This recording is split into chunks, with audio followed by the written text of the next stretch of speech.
We'll give him number 3. All right, so we are now in the skill breakdown. What you're going to want to do is you're going to want to scroll down 1, 2, 3, 4, 5, 6, 7. So you're going to want to scroll 7 pie charts down to the one that has half finishing, half shooting, so you could get Hall of Fame badges on each, and that's going to allow you to get the most badge progress on those 2 type of pie charts. So go ahead and choose those right there, and that's going to set us up for what this build is going to be. Now, physical profile is really easy. We're just going to pick the top one that's going to give us the best speed, acceleration, and a decent vertical. So we're going to go ahead and we're going to choose that as our profile for our physicals there.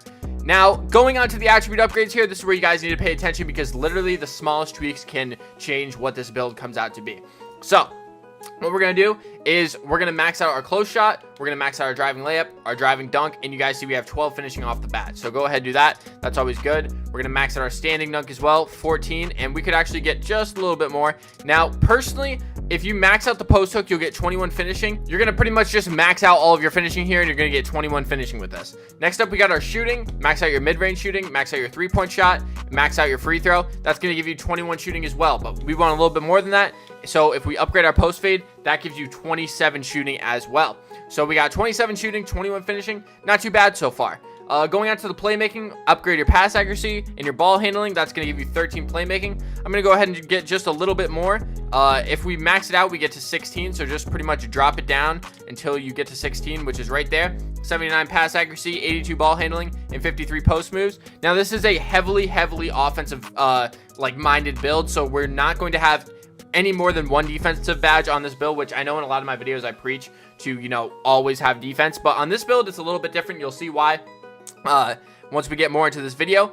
But pretty much the reason I'm showing you guys this right now is because even if I take some finishing away, or if I take some shooting away and put it onto my defense, it will take so much away from the offense to get some defensive badges on this that it's not worth it. So go ahead, put some perimeter defense up to 23, and then put your lateral quickness up as well. That's going to give you decent perimeter defense and decent lateral quickness, so you could at least stay with someone when you're guarding them, and that's all you really need to have there. So go ahead, choose that, and we're going to go ahead and continue on with the build. So body shape doesn't really matter. It's up to you what you guys want to do. This is all preference for body shape, because like I said in previous videos, body shape has no correlation to what the build actually is. It's just preference. So I'm going to go defined on this. That's all we're going to do. Next up, we got height. Now for height, we're going to go ahead and make our player 6'5".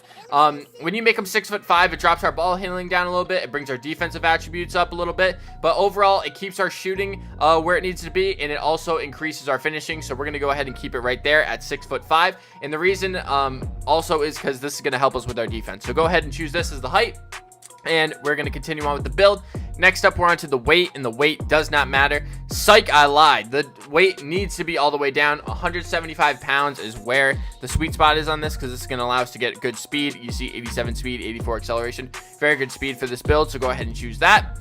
Next up, we got the wingspan. Now, there's 2 things you could take into account here. If you max out your wingspan here, you're going to play better defense, which is good, but you're going to drop your 3-point shot down to an 80, which is still greenable, so don't be alarmed about an 83-point shot. The driving dunk is going to be at a 78, so with boosts, it's a +5, plus with a 99, it's +4, so you'll pretty much have an 87 driving dunks once you hit 99 and have boosts.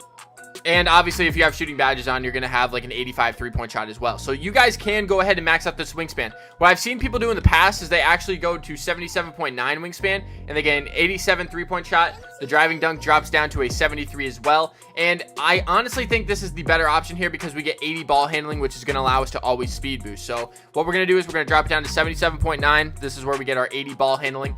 And I know the driving dunk right here, like I said, is a 73, but that is okay. When we get takeover, we're going to be able to still get contact dunks with this. Once you hit 99 overall, that's going to be a 77 driving dunk, and then once you go ahead and add the boost, you're going to have an 82 driving dunk. So you're going to still be able to get good dunks with this build, and our 3-point shot is crazy. So 77.9 is the wingspan we're going to be going with this build, and our ball handling is going to reach 80, so we could speed boost. Now, going on to the takeover, this is where it is very important. So a lot of people will tell you, oh, choose your takeover, put on the spot up shooter because you have really good shooting on this build. You have to take into account that you are also trying to get contact dunks. You have to remember this is a BP build. So go ahead